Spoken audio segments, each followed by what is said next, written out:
Já teve catarata? Ou já operou, já fez cirurgia? Tem, ainda não fez cirurgia? É hora da gente tirar todas as dúvidas, porque essa é uma doença muito frequente aqui no Brasil. Atinge principalmente nós, mulheres, mais do que os homens. E eu vou conversar sobre esse assunto, como a gente tratar, como diagnosticar ainda no início, para não correr o risco de perder a visão por conta da catarata, com o oftalmologista, Dr. Leôncio Queiroz Neto. Dr. Leôncio, obrigada pela sua participação. Boa tarde. Boa tarde, Renata. Um prazer estar aqui. De novo, né? O senhor ajuda tanto a gente aqui com esses obrigado. Temas de saúde. E esse é um assunto que é muito importante para as brasileiras, mas para todos os brasileiros também, né? A catarata ela é muito frequente no nosso país. Exato. Nós temos a catarata, ela tira a qualidade de visão, tirando com isso a qualidade de vida, né? E é uma das cirurgias mais praticadas no globo terrestre, eu diria. É mesmo? Nós temos dois olhos, nós estamos vivendo mais. A catarata mais frequente, nós temos a catarata congênita, a catarata traumática, mas nós temos a catarata senil, a catarata relacionada à idade, que é a mais frequente. E no Brasil nós diagnosticamos em torno de 500 mil novos casos de catarata todo ano. Inclusive, o número de cirurgias praticadas está aquém.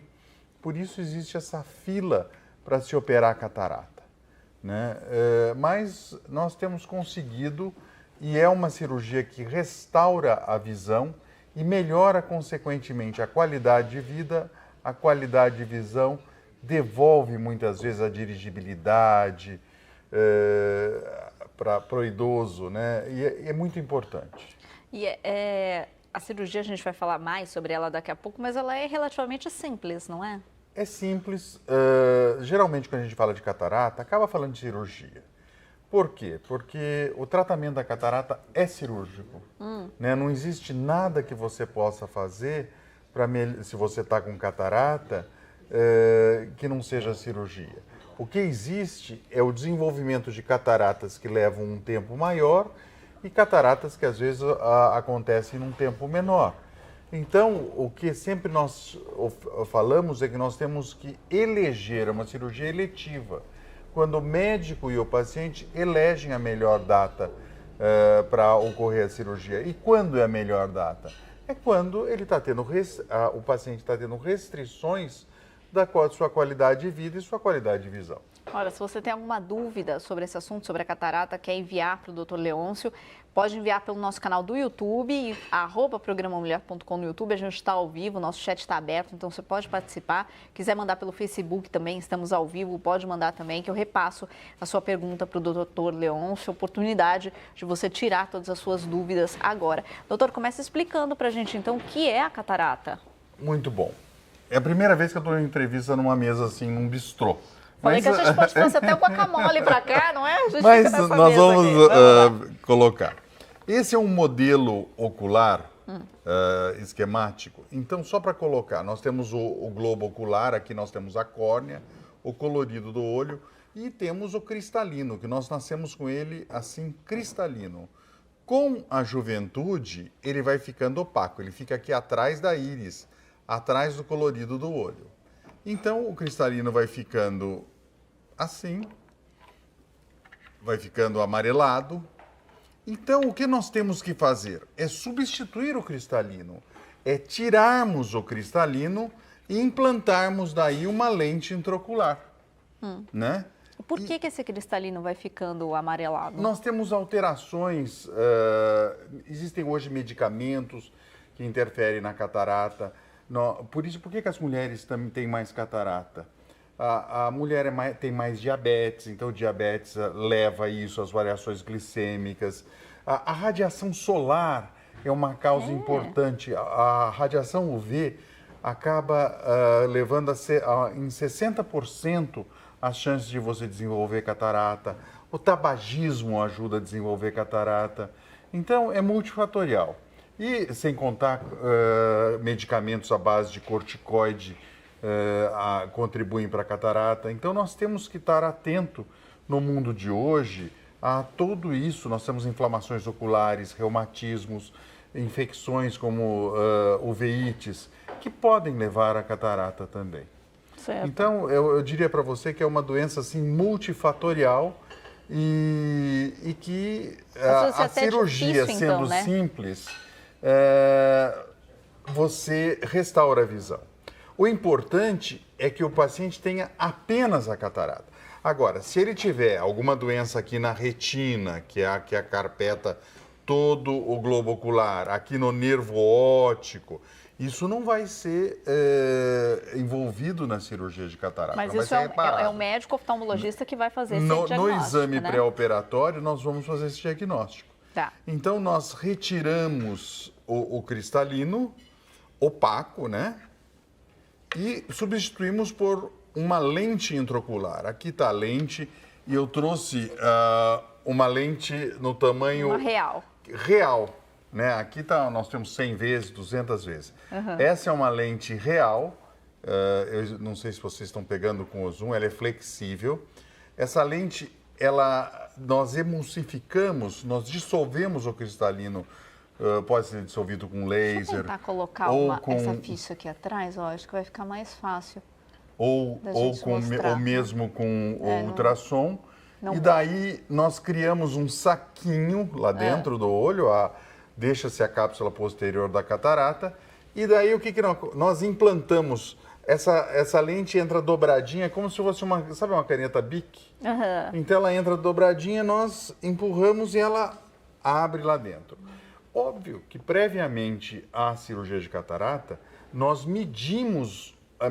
temos medidas oculares que vão nos dar, com muita especificidade, o grau da lente que vai ser implantada. Ah, então não é uma lente comum para todo mundo. Não é uma lente para todo mundo, né? Se a pessoa é míope, a lente vai ter um poder menor, se a pessoa é hipermétrope, vai ter um poder maior, porque nós medimos o diâmetro antero-posterior do globo ocular previamente, seja pela biometria de imersão, pela biometria óptica. Então nós fazemos. E nós temos alguns tipos de lentes a serem implantados, né? Então, aqui é uma lente asférica, essa é um modelo grande, para quem não tem, é uma lente asférica. Aqui é uma lente tórica, né? Parece ser igualzinha à asférica, mas acho que vocês não conseguem ver. Tem uma diferencinha aqui, ó, um pontinho para eu saber, porque o astigmatismo é aquele que tem o eixo. Então, eu tenho que calcular o grau que o paciente tinha previamente de miopia ou hipermetropia, o grau do astigmatismo, implantar essa lente aqui dentro do olho e colocar no eixo que foi previamente para a correção que ele enxergue. Então, veja o estado da arte que nós estamos. Então, nós conseguimos corrigir praticamente todos os graus para que a pessoa seja contemplada no pós-operatório com uma acuidade visual até sem óculos. É por isso que quem faz a cirurgia de catarata, então, deixa de usar óculos. Sim, mas muitas vezes ele deixa de usar para longe e para perto. Mais recentemente, na evolução das lentes intraoculares, nós temos também as lentes bifocais ou trifocais, que vocês veem que tem esses anéis aqui, né? Com isso, nós conseguimos corrigir vamos dizer, a miopia ou hipermetropia que ele tinha prévia, o astigmatismo e também restaurar a visão de perto, a visão proximal. Porque hoje o mundo está muito online. Exato. Então, nós temos necessidades. Quem não quer abrir um celular e já ler o celular? Exato. Né? Então, nós temos algumas diferenças, algumas nuances entre essas três lentes que eu mostrei. Nós temos só o foco de longe, nós temos artifícios que a gente, às vezes, deixa um olho mais calibrado para longe, outro mais para perto. Temos as lentes bifocais ou trifocais e temos um modelo que tem sido muito usado, que é o do foco estendido, que eu acho que é a maior novidade desse último ano, que é uma lente como se fosse asférica, ela tem um custo-benefício melhor, e é uma lente tipo assim, você pega o celular, você já vê o celular, ela melhora a visão de perto, mas você não consegue com ela ler uma bula de remédio, Entendi. por exemplo. Daí, na bula, você teria que usar um óculos quando coloca essa lente de foco estendido. Então, eu diria para você que hoje a oftalmologia vive um estado da arte, porque a gente consegue, muitas vezes, é muito importante eu saber a profissão, o hobby, o que a pessoa mais gosta. Se ele é um pescador, se ele gosta mais de leitura, se é de costura, se é de tricô, se é de crochê, o que que é para você restaurar a visão para aquela necessidade que o paciente quer ter. Doutor, e como desconfiar que a pessoa está com catarata? Existem os primeiros sintomas, claro, tem que visitar o oftalmologista regularmente, né, para fazer todos os exames, mas tem como a pessoa sentir os primeiros sintomas? Você colocou muito bem, Renata. Existe uma pelinha que cresce aqui na córnea, na frente do olho, que às vezes a pessoa vê, que é o pterígio, e muita gente chama o pterígio de catarata. Então, a catarata é um diagnóstico do oftalmologista, porque a catarata fica atrás da íris, né? Então, é ali que nós vamos ver a pessoa começa a sentir perda do contraste, ela vê as cores que perderam um pouco a vida, ela começa a trocar de óculos mais frequentemente, ela aumenta às vezes a miopia, e piora, ela melhora a visão de perto e piora de longe. Então, a catarata tem fatores no diagnóstico distintos. E nós temos que ficar atento. E aí é o oftalmologista que vai fazer. É o oftalmologista que vai fazer muitas diagnóstico. vezes o diagnóstico e, junto com o paciente, vai eleger a data dessa cirurgia. Existe uma idade, mais ou menos? A gente já sabe que afeta mais as mulheres, então, o senhor até falou algumas questões, Olha, nós sabemos, né? Mas e que idade? após os 55 anos, nós temos em torno de uma incidência de uns 40 e poucos % de catarata. Nossa, é alto índice, né? Isso após os 55, 60, esse índice já vai para uns 50 e tantos %. E após os 75 anos, o índice de catarata é quase da faixa de 70%, 80%.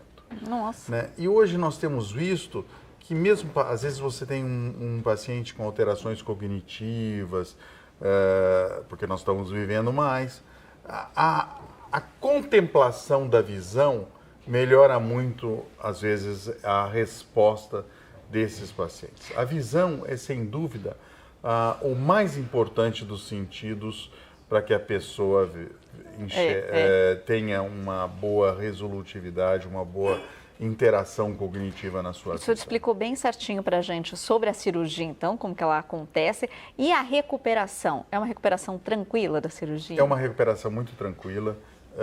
Ela fica utilizando em torno aí de uns 15 dias de colírios, 3, 4 vezes ao dia. Quer dizer, dá para sair de casa. Eu tenho muitos pacientes que no dia seguinte... Eles falam, doutor, eu posso dirigir? Eu falei assim, a senhora estava dirigindo ontem? Ela fala, estava. Eu falei assim, enxergando menos. Hoje já pode, mas cuidado, não vai me trocar um pneu, receber... às vezes eu falo, posso cozinhar? Cozinhar pode, mas não vai cozinhar para toda a família, aquele almoço da nona no domingo, domingo, com forno e com tudo isso. Então, são cuidados relativos. E uma coisa que hoje a gente pede muito cuidado é não mergulhar em piscina, mar, rio, nos primeiros 20 dias. Porque a cirurgia da catarata é uma incisão autoselante, a gente não dá ponto. E a córnea tem uma cicatrização um pouco mais lenta. Então, esse cuidado de água e coçar os olhos é bem importante. Todo mundo que tem catarata pode fazer cirurgia ou existe alguma contraindicação? A grande maioria do diagnóstico de catarata tem que fazer a cirurgia. Né? É óbvio que às vezes existem contraindicações mínimas, né? Mas nós temos, no geral, a indicação. A indicação é cirurgia. A indicação é cirurgia. E aí o senhor falou de vários motivos, várias causas para catarata. É muito difícil prevenir, então, não é? É muito difícil de prevenir. Mas, sem dúvida, um óculos solar, a proteção à radiação ultravioleta ajuda, né? E algo que eu acho que a gente precisa lembrar, às vezes a pessoa quer saber, a lente é para toda a vida? Eu sempre brinco, para mais 50, 60 anos. É bastante, né? E, então, uma vez que você colocou a lente, ela está no lugar correto, não precisa ficar preocupado com ela. E uns falam assim, a lente suja. Não é que a lente suja, porque o olho não tem uma janelinha, uma portinha para entrar a sujeira lá dentro. O que acontece é que depois de uns anos da cirurgia de catarata, crescem células atrás da lente, certo? Então, há uma opacidade da Fraquita. cápsula posterior, Isso. que seria a catarata secundária. Ah. Então, nós, com o laser de IAG, nós fazemos um opérculo na cápsula posterior e restauramos a visão. Então, às vezes a pessoa fala assim, puxa, a minha lente está suja. Não é a lente, é a cápsula posterior e é bem mais simples, aí não é uma outra cirurgia, não tem problemas com anestesia. E no próprio consultório a gente faz Muito isso mais na hora, simples, muito né? mais simples.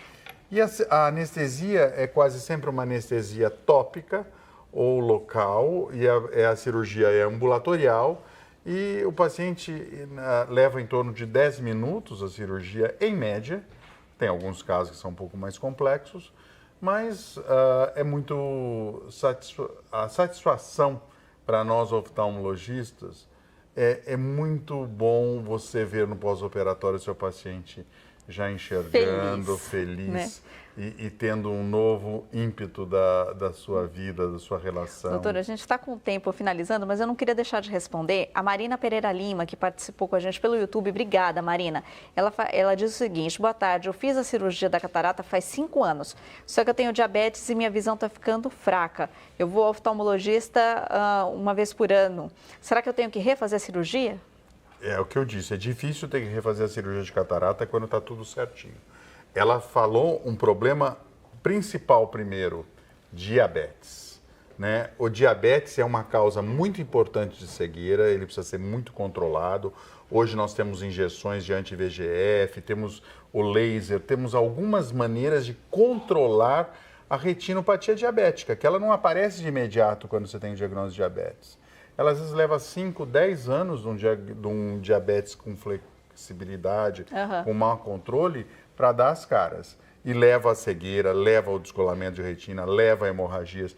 Então, provavelmente, ela tenha ou a retinopatia diabética, ou se for algo mais leve, ela está com aquela opacidade que eu falei da cápsula, e se a retina estiver bem, é só ela fazer um laser que vai ter sua visão restaurada. Então, Marina, é importante você ir sim ao oftalmologista, que é ele que vai poder fazer esse diagnóstico e cuidar também, controlar o diabetes, né? Doutor Leôncio, muito obrigada pela sua participação, por explicar, dar essa aula pra gente e principalmente, né, fazer as pessoas ficarem atentas a esse problema.